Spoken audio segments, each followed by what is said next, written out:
Oh, I need some more pellets. Anyone out there want to supply me pellets, want to be a sponsor of the channel? I'm going to need them. Let's give this a go again. This is fun.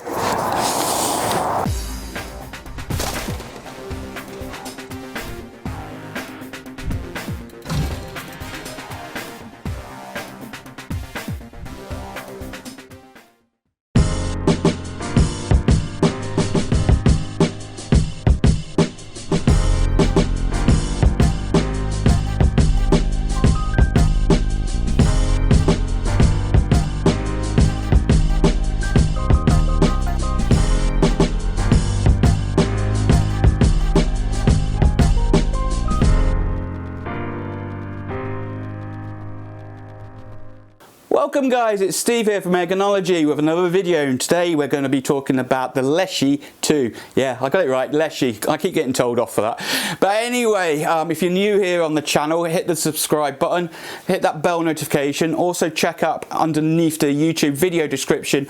On there you'll find links to our Facebook group, our forum where you can buy and sell, our wonderful merchandising along with our 3D printing on there. But before all of that lots, let's do a montage. I love taking photos and creating these montages for you.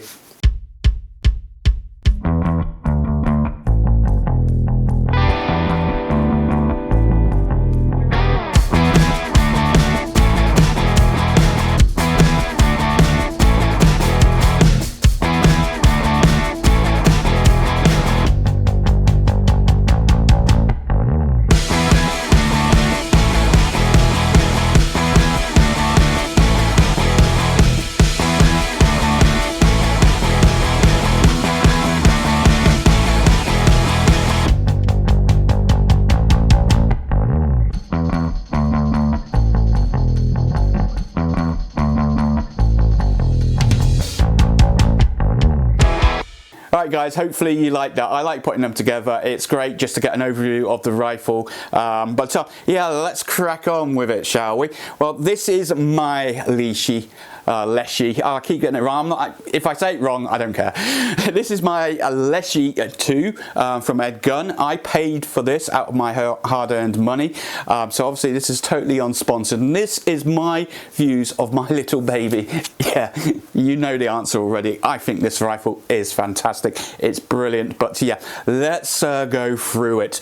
Now, this rifle, you can get this rifle in pretty much all of the calibers that you want. You can get it in 177, which this is. You can get it in 2.0, 2.2, 2.5 and 3.0. And the 3.0 you'll have to check with Edgun. I think that you can only get that from Russia. I'm not 100% sure. Now obviously you can get it in FAC, and this rifle is most definitely designed for FAC, but you can also request it in sub 12 foot-pound or whatever poundage it is in your country on there. And I know that Edgun Spain and Francisco are doing that.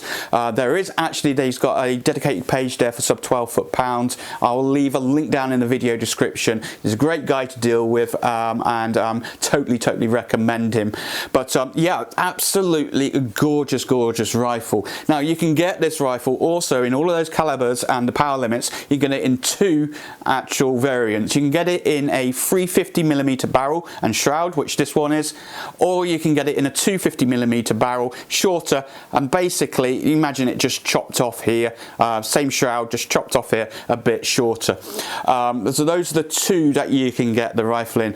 And two of the unique features about this rifle, and you all know it all, so I'm going to show you. This rifle is totally unloaded, and no pellets or anything in this, and we'll just put it down to one side, and yeah, it's not semi-automatic, no.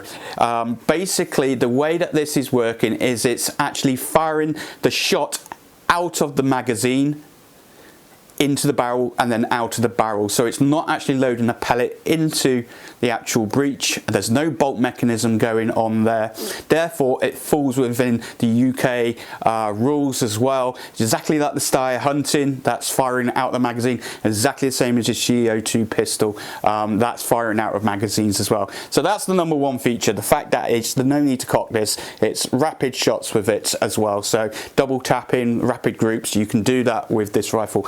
And the other cool feature of this rifle is the fact that you can break it down nice and simple, and it folds away like so. Nice and simple, and that is so purely you can actually use and put in the magazines like so, and then when you've got the magazine in, you can close it back up. It also does break down with a little catch, which I'll leave a picture to, but it breaks down into its component parts like this. And for those that are asking, no, you can't shoot it like that because it's got no air. The air is here.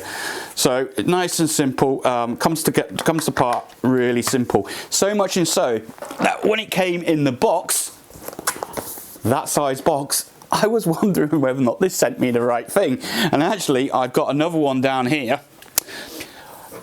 This is the first part, so you can actually see this has got the 300mm barrel in it, and you can see that the barrel is actually threaded, so there's stacks of aftermarket parts for this. I'll leave some pictures up of some of the cool stuff people are doing, but it's threaded there. So a Walter Loafer barrel in there. I always get that wrong way round. It's Loafer Walther barrel in there, yep, and it's full match barrel, everything in there, but that's the pistol side of it all. Then we have the air reservoir. Now you'll notice that the air reservoir on mine is different. I'll talk about that in a minute, but basically you have a top reservoir, you have a bottom reservoir as well, so there's two here that combine the power for it. And then you get the actual shroud side of it all that fits on the end, held in by two little screws like so. So when you put it all together, it takes minutes to put it all together. This is what you end up with, the Leshiy or Leshiy, whichever way you want to say it. Now I've opted for a carbon bottle on mine to increase shot counts, but let's walk around the rifle and I'll show you how it all works. So at the back we've got basically a standard plastic buttstop here, non-adjustable, nothing like that on here. We have a gauge on here. Now my gauge is a different gauge. I've upgraded mine. Probably white when you get yours. And then we have the fill port to the side here, and there's this little dial here where you can actually turn it. I don't know if you can see it at the moment. It's red. I'm looking in the screen here, red. Opens up, and there we go, that's opened up. And then you fill it with a standard fill probe that obviously you are supplied with. Connect to your dive tank or to your stirrup pump, and you can fill the rifle up. Now its operating bar is actually 300 bar, rated for that as well. Now I can only, out of my dive bottle, even with my compressor, really get up to about 280. But yeah, not too bad at all, quite a lot on that. Then we move forward, and basically we got the whole mechanism here. Now this little catch here is what breaks the rifle open. This doesn't cock the rifle, it basically allows you to fold the rifle and also to access the magazine that sits in there, and it all works on that little hinge mechanism that we can see there. That little red button, you pull that to actually break the rifle completely down, but it literally just sits there nice and gentle, beautifully engineered. We'll come across the rest of it in a minute, but what you have at the bottom then is we have an AR style pistol grip. There's a screw in the bottom here. You can take this out, you can replace it with any standard AR-15 type that you want. The one that you get is a nice standard beautiful laminated red. I do like that. We have a trigger. Yes, all rifles have a trigger, I know, but this trigger is different. You can't adjust this trigger, and it's not a two-stage trigger. This trigger does take a bit of getting used to. Again, let me just demonstrate this. The rifle is safe, but literally there is a stop that you can feel, and then you pull, and then you have to let go, and then you feel it click a little bit, and then you can pull, and it will go as quick as you can pull that. So it does take a bit of getting used to. If a lot of you are used to those two-stage triggers and then hold and then squeeze, you just have to think that the first stage is where it stops and then it goes. And it's just that little click there that you can feel, a little bit there. So think of that as the first stage, then pull. And it is a very light trigger out the box, but unfortunately with the trigger you cannot adjust it. On the underneath here, we have next to the trigger we have a safety, and literally pull back and it's safe, push forward, and you can access that both sides, and it's resettable, and it's not an automatic safety.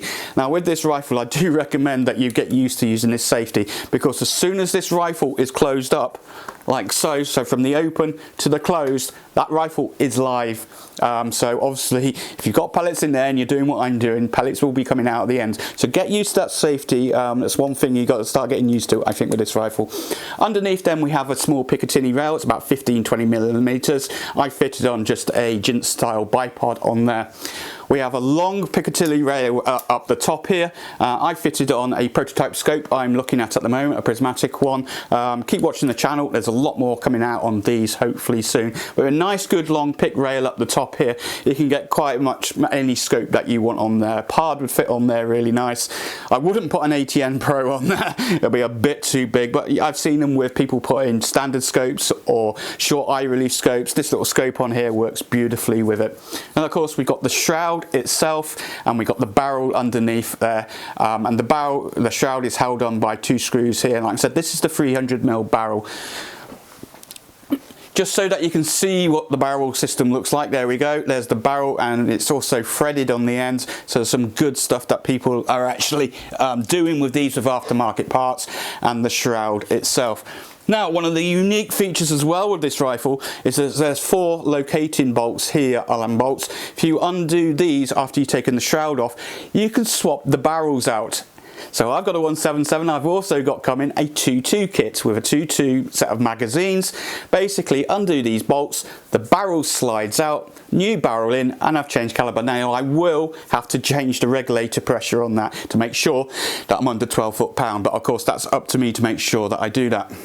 And moving around the rest of the rifle, there's not that much more to it. That's pretty much it, all of the major features of it. So let's break this rifle open and start looking inside a little bit. And we're on safe here, and basically here we have the magazine system. So the way that this works is basically air comes out of the cylinder here, it passes through this little red, what we're calling a power puck, pops through there, which restricts the air depending on what your legal limits are. If you're FAC, you have a bigger hole. If you're sub 12 foot-pound, you have a smaller hole. The regulator and implement is in here. And basically what happens then is the pellets sit in this magazine here, and the magazine just slots out. And we're just going to put this down to one side here and take a look at this magazine. Now the magazine is 8 shots for all of the calibers, whether it's 177 or 30 that you're running at. And it has this magnetic cover on the front, and it is a real pain in the backside to get that off. You have to have really good nails. If you go through Francisco, he'll send you one of these little magnets, really handy. Magnet on, and you pull that cover off, and that cover just pops off like so. You drop your pellets in face first, so pointing towards where the central knob is. You drop your pellets in, and then that must go back on. If it doesn't go back on, the rifle will not operate. And then you've got a couple of options. You get 2 magazines with the rifle. You get these little handy holders as well, and they supply you also with some big O-rings where you can actually attach these to the side of your rifle, so it would sort of sit like that. I'll leave some pictures for you so you can see that. But you get 2 magazines. So once you've got your magazine loaded up with the magnetic clip on it, you open up your rifle, and then you just slide it in. Now it can be a little bit fitted and a little bit tight, so I recommend that you put it in centrally and then just wiggle it around to make sure it's okay. Close up the rifle gently, and she's good to go. This is why I always say with this rifle, make sure that you've got that safety catch on.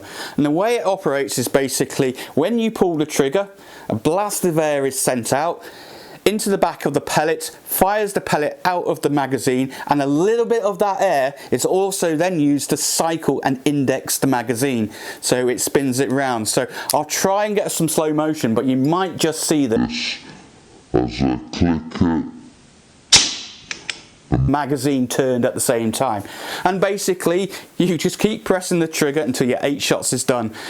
You'll know when you fired your 8 shots off because nothing will come out the other end. It's totally safe to dry fire this as well. But yeah, literally as you put the trigger in, take your aim shot, squeeze, and of course you're not having to cock the rifle, which makes when you're doing groupings and stuff like that really nice and simple. So that's basically how all of the rifle fits together. Little clip like that, and if you just fold it all up even like so, you know, we're talking nice and diddy. I've got some specs for you here. The whole rifle itself without a scope or a bipod is only 2.2 kilograms on the now, and basically when you're looking at length stuff, I'm just checking my numbers that I've got down here, but yeah, you're looking at the length of this is 29 inches. Now this is the longer version, so 29 inches is 76 centimeters. You can knock off 10 centimeters if you got the smaller version, and when it's folded, it's down to 18 inches. So from 29 inches down to 18 inches. Yeah, easily fit that into a bag, nice and easy. And if you do want to break it down even more, you can just unscrew the silencer from the front. And basically you can get it even more compact, as it came in that box. Talking about the box as well, what's really nice about the box is, here's my box here, is that it comes all set up nicely with the cutouts as well. So take the box, keep the cutouts, and basically if you put that into some Pelican case, you've already got the cutouts for your rifle. But yeah, that's the walk around of the rifle. What else do you get in the box? Like we said, we get, you remember those magazine magnetic covers? You get 2 spare of those. You get some O-rings, big O-rings here, you can just about make them out to attach your magazines. You get 2 magazines, 2 of additional holders, so those ones are spare, 2 magazine holders and the pellet probe. And if you go through Frank and from Spain, you'll probably get a magnet thrown in as well. But lovely, stunning rifle. Got some unique properties about it. But how well does it shoot? Yes, so I've got the, like I said, I've got the 177 sub 12 foot-pound, and it's running, it's the 350mm one. So let's take it out downstairs on the range. Let's have a look and see how well it shoots. So first ones we're going to start off with is going to be your standard old JSB's 844s. Now of course I'm using the rest here to try to take out my error, my human error. So let's see how we get on.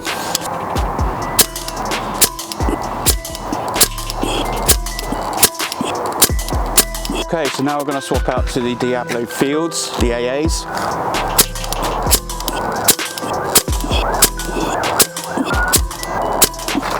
Okay, next palette up is the Barracuda FTs.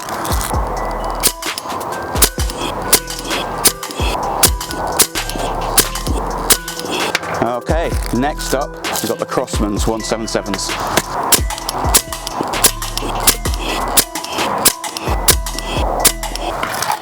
And finally we have the Sovereign's 844 grains.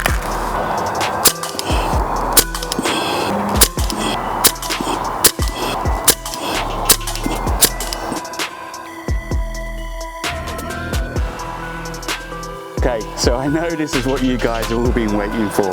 What's it like on rapid fire? So what I've got is I've got a couple of targets set up. I'm going to try double tapping 1 magazine's worth into 1 target. And then I'll move to the other target and we'll see how quick we can go and see what the results are like. I've not done this before. I did it on the Steyr once, it wasn't too bad, but we'll give it a go, see how we're going. I'm going to use the pellets that I've performed the best throughout my testing, which are the Sovereigns. So we'll give them a go and see how we get on.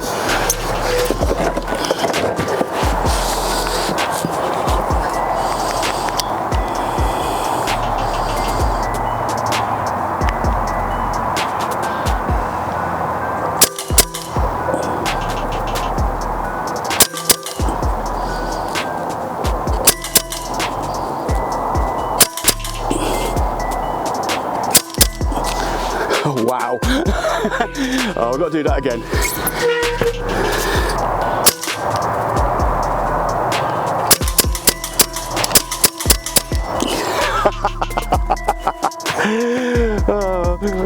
I need some more pellets. Anyone out there want to supply me pellets, want to be a sponsor of the channel? I'm going to need them. Let's give this a go again. This is fun.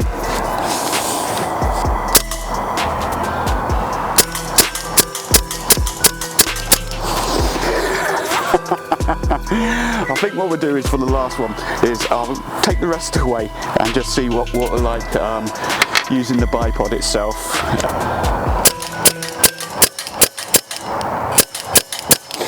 Okay, not as accurate, I need practice, but yeah, the regulator seems to definitely keep up with it, and that is a lot of fun. Okay guys, so I'm back. Yes, it was a bit of fun.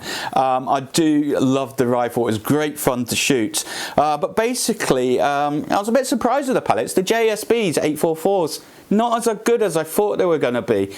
A bit spread out, bit of a wide group. The same with the Sovereign, with the AAs, they were pretty wide as well. But I was actually quite surprised with the H&Ns. Nice little group in there. I've got to get used to it with the trigger. You know, it's taken a bit of getting used to it. But then, of course, then we've also got the Crossmans. They weren't too bad as well. But the definite winner in there, was quite surprised, was the Sovereigns in the centre there. Now, I can get a lot better than that. I just got to get used to the trigger. More time, more effort with the rifle. But yeah, I'm quite impressed with that. A good 8-shot group there with the Sovereigns, which is rather surprising because they're sort of like a JSB anyway. But I think it's something to do with the way that the pellets sit into the magazine. The Sovereigns are nice and loose in the magazine, so when they're fired out of the magazine, there isn't that much resistance. Maybe that's something to do with it. But with my testing, I found the Sovereigns worked out very well. But then, of course, you saw the what most of you wanted to see was the good fun. Yeah, this was fun.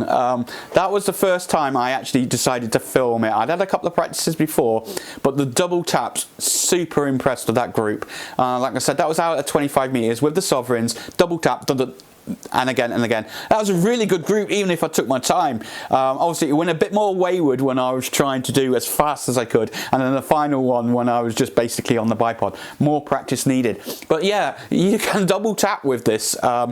It is pretty good. But I think the nice thing about it is really the fact that when you're actually doing bench resting or target shooting, you can literally just hold there, you can squeeze, take the next shot, none of this moving your hand around to recock the rifle or anything. So absolutely fantastic and loved it. So let's do some summaries on it. What do I think of it all? So as usual, I've got my pros and I've got my cons listed down here. Let's go through the pros. Personally, I think it looks gorgeous. You know I'm a sucker for red, my Red Wolf up there, but I think this rifle looks absolutely fantastic. I really, really do like it. And its build quality, Edgun's, you know, even the Leshiy one that I had before, I know that I didn't really see the point in it, and I still say that really. In the UK, it was the one where you fold it and single shot it. It was like a mix between a Springer and a PCP. And I actually did comment in that video, wait until he brings out one with a magazine, and he did, and now my opinion is totally changed. But like the Leshiy one, the build quality, the manufacturing, the skills, the engineering in this is absolutely stunning inside. All the way down, all of the parts in it, absolutely great. So we've done that. Obviously then is that you've got the single shot fire, not the semi-automatic, we shouldn't call it that, but self-indexing, let's call it that. That is obviously a nice feature with the rifle, and certainly one of the big USPs of the rifle at all. It certainly does allow you to do double tapping. You haven't got that reloading issue of losing aim or anything. So if you take a shot, let's say at a rat, and it hits, and you know that wasn't quite the right shot, very quickly you can follow up with a second one without having to recock it. The 8-shot magazines as well, nice, and I like the fact that you can get it in 2 length barrels, the 250 and the 300mm. The 350mm, I would say, is probably slightly more accurate from all reports that I've heard, purely because the barrel's slightly longer. The shot count, a lot of people are going to ask about the shot count with this. Without the carbon fibre bottle on here, you've got to remember it's only like a 180 or so size cylinders without the carbon bottle. You're getting around about 7 or 8 magazines, and you should really stop shooting depending on your power limits and what caliber. But with me, my operating pressure is down to about 90 bar on the back of here. But basically, without this, I'm looking at about 6 or 7 magazines, so 6 or 7 times 8. With this on, then my shot count increases to about 15 or 16 magazines from about 280 bar fill. Now if I can get up to 300, it'll go up a little bit, and they are good consistent shots because this rifle, yes, is regulated. I'm going to do a video later because the people are going to need to know this, especially if they swap barrels of this rifle, is that you will need to change the regulator, which is housed in here inside the plenum. And for those observant, this plenum is a different plenum. This is a smaller size plenum in length for the sub 12 foot-pound that Francisco at Edgun Spain is doing. So yeah, if you do go to his site, you'll get that added into it as well. And another good thing about these rifles is, I'll leave some pictures, but there's hundreds of accessories for these already, from AR stocks to silencers, shrouds, pick rails, some beautiful creations out there that I've seen already. So lots of good things, all of those accessories, and of course it's the grin factor. Lovely, lovely grin factor. You saw me giggling my head off. It's a great little rifle. Okay, let's hit some of the cons, because it wouldn't be a true review without some of the cons. Okay, price. Yep, elephant in the room. Where is he? He's up there somewhere. He's hiding up there. Elephant in the room is the price. Yeah, you're looking at basically a £2 rifle. For this, that price might be out of some people's reaches, and there's not a lot you can do about that. And a lot of people go, lovely gun, but too pricey. Well, yeah, it depends on whether or not you can afford it. But the price is definitely a bit of a con on that in terms of a negative. But it is what it is. You're paying for the engineering, and it is quite unique, definitely unique. Another thing you got to watch out for with this is there's no dials on this. There's no power adjustments on this. It's all done with that puck that we showed you in the front here. So that puck, and on the regulator setting. So that is a bit of a downside, because you can't easily turn this down. So if you do, for example, run an 11.5 foot-pounder 177, you put a 2.2 barrel in, you will need to turn it down. So it's not a matter of just swapping the barrels in and away you go, unless you're FAC, of course. So if you do get one of these, and you do get it sub 12 foot-pound, and you do get it 177, then make sure that then basically you're capable of changing the regulator on this. I'll leave a video sometime after this one on how to do it, and of course you'll need to make sure that you get the right puck in here to restrict down the power. FAC, you've not got a problem with that. What else? The magazines themselves. The magazines are absolutely perfect, fantastic. You will need a magnet, no doubt about it. A decent sized strong magnet to get that off, otherwise you're going to be picking at that with your fingers or the corner of an Allen key to get that out. And unfortunately, after a little bit of time, they do get a little bit scratched on the face here, where you're putting this on and off all of the time. Nothing major, no major problems. It's just that some of the red anodizing does scratch off a little bit on that, but absolutely no problems at all with that at all. Another slight problem with it, I would say, is the noise. From the pointy end, it's fairly quiet, but most of the noise is coming out the back, and it's not like a normal air rifle where you hear this bang. It's like a whooshing, clicking noise that's going on, and that is the magazine turning, cycling, and the bit of air that's doing that to do that. It's a bit of a unique noise, but overly quiet. You know, let's put it this way: even with this one, with the 350mm barrel on it, you can definitely hear that I'm using it in the back garden, but it doesn't sound like a normal air rifle. That said, the pellet hitting the actual pellet catcher is a hell of a lot louder, so it's not too bad, but it's not super whisper quiet. Most of the noise is coming from this bit here, and you can certainly hear it as a shooter, and somebody standing 2 to 3 meters away can certainly hear it's definitely coming from here as well. Another downside, it eats pellets. Yes, you will go through a tin of pellets all the time you shoot this. That's not a downside, that's just how good this rifle is. But yeah, be prepared to buy pellets, lots of them, because you will be filling this up, and pellet shooting this is pellet hungry. It will just keep gobbling them up. Bang, bang, bang, bang, bang, bang, another magazine, and away you go. The magazines as well, you can get additional magazines. They're not expensive, not cheap really, but they're not massive. They're about £70, about the going average for a magazine. I'd recommend you get a few of those, and that's basically it. I can't think of any more bad points.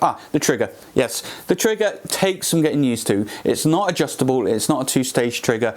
You can almost sort of feel it. Again, this is safe, but you can just about feel the stop there, and then that's the actual pull. It's a light pull. It does take getting used to with the trigger. It's not your standard 2-stage, and you can't adjust it. So you'll have to probably say that's a bad point. But apart from that, do I love it? Absolutely adore it. It is a fantastic rifle.